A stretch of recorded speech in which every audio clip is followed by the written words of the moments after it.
Hi everybody, my name is Natalie Moore. Welcome back to Childcare Boss Marketing. Okay, you may see in the back that I have a sign that says Mogo. I'm actually inside of my Mogo Plus Size Boutique located in San Antonio, Texas. I am a childcare / business coach. I run and operate multiple businesses. So if you're seeing this video for the first time, this is the time you're supposed to be seeing this video. Welcome to my channel. I am so excited to get started with you guys. This video is how to get started with your childcare business. This is a question that I get all the time in my inbox. So my childcare businesses are located in Texas. So the information that I'm about to get can be utilized not only in Texas, but anywhere.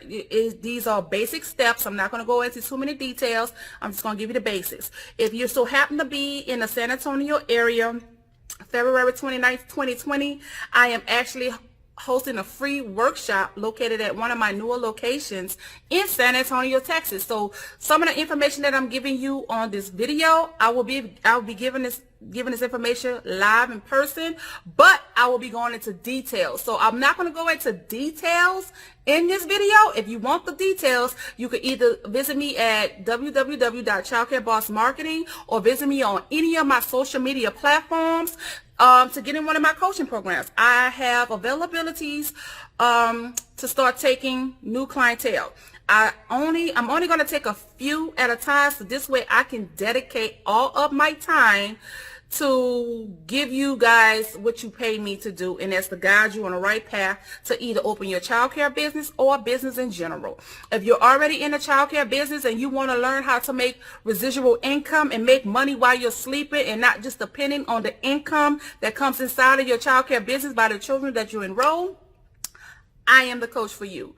Again, I'll leave the information, the links in this bio. If you have any questions, again, contact me at www.childcarebossmarketing or childcarebossmarketing@yahoo.com or any of my social media platforms. So let's get started with today's topic, how to start or where to start to get going in your childcare business journey as an entrepreneur, okay? Well, guys, first thing I want to tell you when you're getting ready to start a childcare business, ask yourself, why do you want to start a childcare business?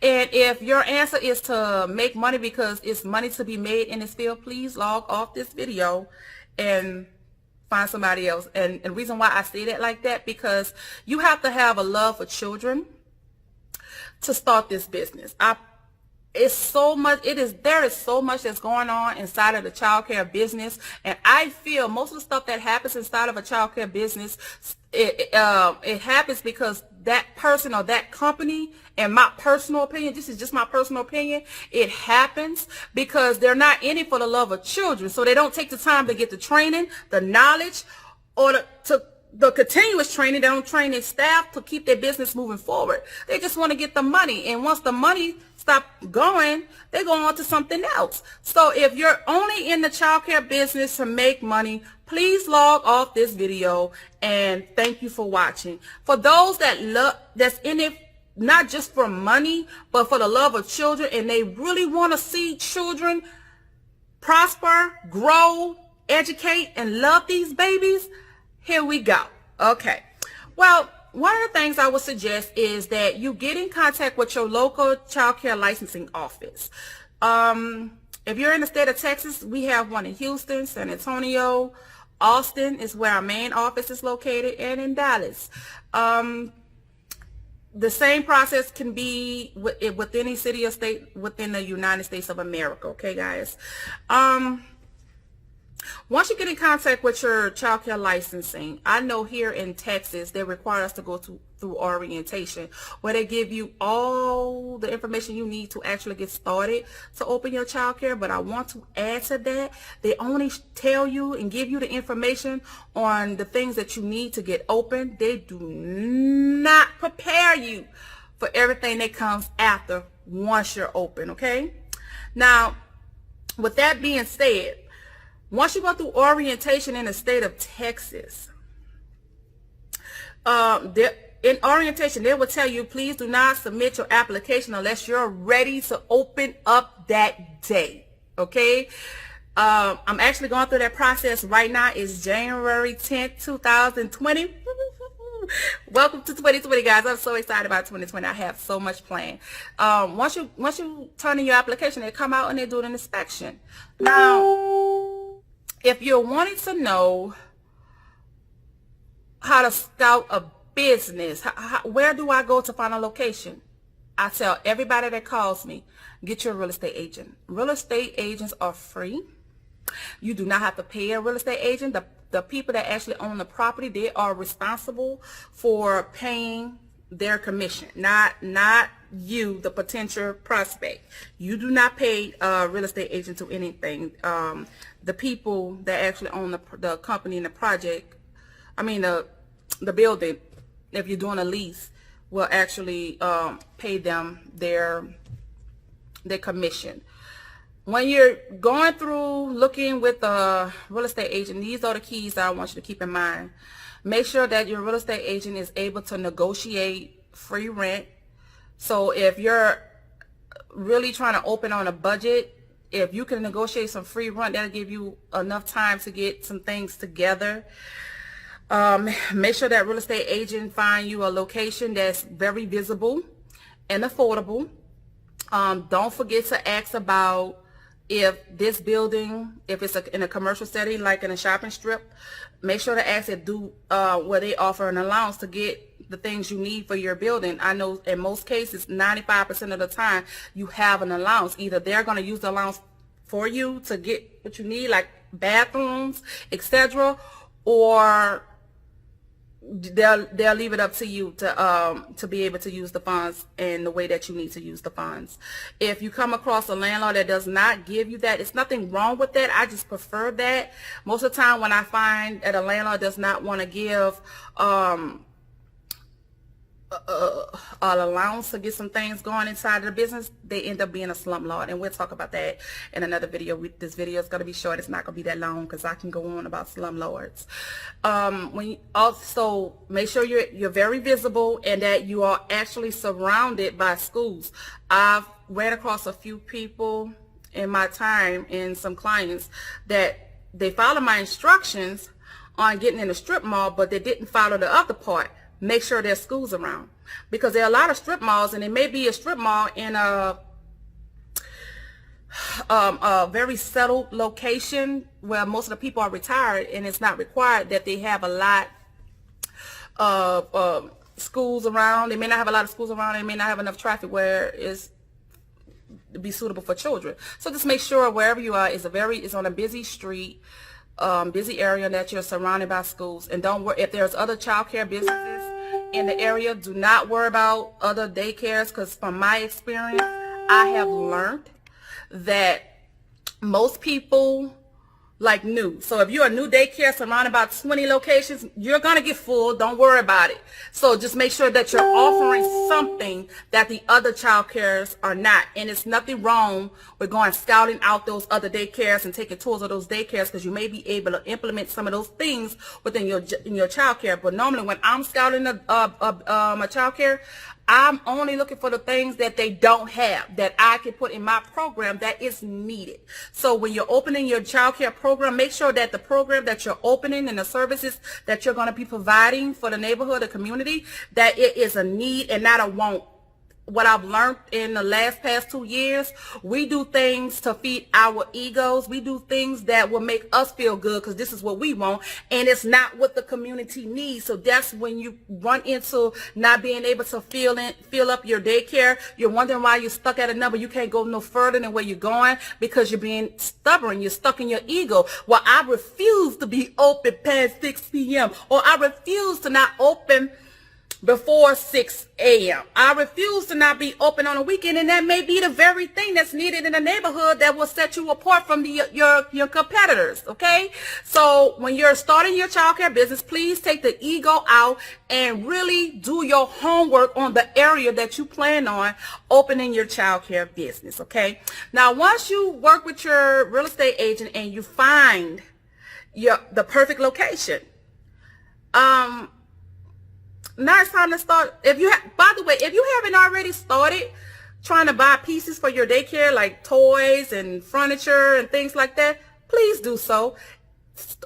It's nothing wrong with getting a storage. It's like $50 a month and start storing the stuff in there, because if you try to find a location and you find a location and now it's time to pay rent, but you still have to fill up your daycare from scratch, that could get very expensive to do all at one time. I'm speaking from experience. So if this is your plan to do so, now's the time to start looking for deals, going to thrift stores. And if you're shopping at the thrift stores for your childcare business and you're looking at toys, make sure you're making sure that those toys are not on recall, because if licensing come in and you have toys that's on recall, I can guarantee that is a deficiency or a mark on your business, and you don't want to do that. So it takes only about a minute to go online to type in the toy, what kind of toy it is, to see if it's on recall. So you don't want to be caught up in a situation where, okay, I bought these toys, I'm full, now licensing's coming out and most of my toys have been called on recall.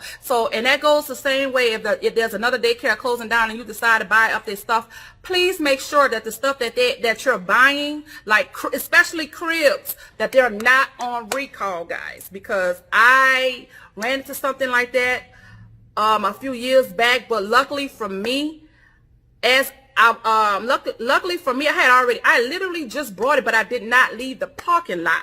And she purposely did not disclose that these were already discontinued. And when I looked her up on childcare licensing, this was one of the reasons why she was getting shut down, because she was not keeping up with her stuff. So I demanded my money back. Now, had I would have left, it would have been too late. It would have been too late, because I probably would have never been able to find this lady again. But please make sure that the stuff that's in your daycare that you're buying secondhand is not on recall. Okay. I don't know if other coaches tell you that, but I'm going to tell you that. Okay. So, and then just, it's nothing. And speaking of baby beds, when you're first starting, here in Texas, we can use pack and plays from Walmart. It's cheaper, it's half the price, and it's easier to maintain. And I know most people say, well, there needs to be one where it has to have wheels on it to evacuate. Well, packet plates have wheels on them. Just to let you know, packet plates have wheels on them, and they are approved by childcare licensing here in the state of Texas. Now, if whatever city you're in, you may want to ask, but I know here in Texas that they do approve them. And they can be used for evacuation because they have wheels. And then if you have infants, they do have the little piece you can put at the top for infants, so you don't have to go all the way down for the baby. Keep that in mind, okay? And we can actually go into something like that maybe somewhere down in the future. But for now, I'm just giving you some keys on how to get started quickly with your childcare business. If you have never purchased How to Start a Childcare Business Without a Loan, my book, please do so. All my books are $10. I decided to go down on my books because it's not about money for me. It's really for me to put the information out there. I really want you guys to have it. So I say I want to price it at $10 because I love what I do. And again, it's not about the money for me, but it's great information, and everything that I'm telling you, all my tricks and things that I actually personally did to get started without a loan. I came from an in-home childcare business into a commercial, and when I say that business boomed right away, it boomed right away because I was able to provide a need. And luckily for me, I did not start completely from scratch with that particular location, so it wasn't as expensive for me, and I was able to negotiate 8 months free rent in that location, and because it was a bill out, so I was able to negotiate 8 months free rent, and the landlord actually built out my child care program for me. I didn't have to come out of pocket, and I am to this day so grateful for that man. And I was able to find at least 3 more businesses, child care businesses, that we were able to open up here in Texas the same way, except this last location is a little bit different. And this last location that we opened has prompted me to never want to lease again. I'm in the process of trying to buy, but that's another story for another day. Okay, now we got that part out of the way. Childcare licensing, real estate agent, buying things secondhand while you're waiting to find a proper location. If you're going to be an owner that's planning on being a director, I get it's a controversy out there saying that you have to go to college to get so many credits to become a director, ma'am? No, you don't. I don't. I went through a program that cost me $500 in the beginning to get my director's credential. Now, I've been doing this for over a decade. Here in Texas, you have to have so many hours to get a non-inspiring childcare director's license. And here in Texas, we needed 180. I had almost 500 hours. So I don't have to renew every year. I just have to keep up the hours that's required by childcare licensing here in Texas. So right now is the time for you to really be getting that going. It's a process. It's a step. And my advice to anybody, if you just want to open a daycare and just hurry up and start making money, from what I've learned, this is from what I've learned. If you open up just to open up and then you want to fix it as you go, that's when the problem starts. You're trying to straighten up things here. You're trying to build your enrollment. You're trying to do this. You're wearing every hat in your daycare. You're going to get burnt out before you even get started. So if you need any more information, I can go on and on about this subject because I love what I do, and it is my duty to give this information to you guys. And I wanted to do a video so you could replay this video over and over and over again. And if you decided you wanted to go deeper into this conversation, because you already did these steps, but you have questions about XYZs, what kind of buildings to look for. By the way, I'll give you this one too. If you wanted a standalone business and you still plan on renting, or you want to buy and zoning is an issue, keep this in mind. Old doctor's office and old dentist's office have the same codes and classes as a childcare business, so you won't have to do much. Versus if you go into a building and you want to turn it into a daycare, it's a 50-50 chance they may make you go in front of a board for zoning, and the neighborhood has to vote if they want a childcare business or not. So to avoid that headache, because that's a lot of money and time into it, and I don't want your feelings to get hurt. And most time people don't even know that zoning is an issue until the fire marshal come out. So if you are interested in a location, spend $100 first and have the fire marshal to come out to see if you can even turn the location into a child care business. It'll save you so much time and a big headache. It only takes a second to get a fire marshal to come out to look at your location. It may cost you anywhere between $75 to $100, and they may not cost you nothing at all if you are able to turn it into a childcare. They'll tell you to pay me when you get your CFO, meaning your certificate of occupancy. Okay, I'm gonna leave this video right here. Again, if you guys want to go any deeper into this conversation on how to start a childcare business or any business, by the way, I'm not just a childcare coach, guys. I am a business coach, and if you're interested in taking a program, I have a program out there that's called Business Building Chronicles. You can get that information at www.businessbuildingchronicles.com, and you can follow me on any of my platforms at Childcare Boss Marketing. If you're interested in any coaching, you can visit me at www.childcarebossmarketing.com or any of my social media platforms. And if you're coaching with me, I most likely will be also coaching with you off my program, Business Building Chronicles. So I'm gonna leave this video right here, guys. If you have any more questions, my information will be down in the bio and a link down below. Once again, we have a class February 29th that's coming up. It's free. How to start a childcare business. I will be going into a little bit more details about that class, about this subject in that class pertaining to this video. And it'll be very good. So that way, if you have any questions, bring your snack, bring your paper, bring your pen, bring your mind, have your mindset ready to receive this information and this blessing on February 29th that I'm going to give you. And then I'm going to have one more that's not free in New Orleans, Louisiana at the end of the year. And I will be giving that information very soon. Right now, it's still in the planning stages. I'm working on getting a very special speaker, but if that goes right, you'll get that information very soon. So guys, I'm gonna leave this video right here for the last time. Again, in a word from bosses, be a mogul, Bye, my mogos.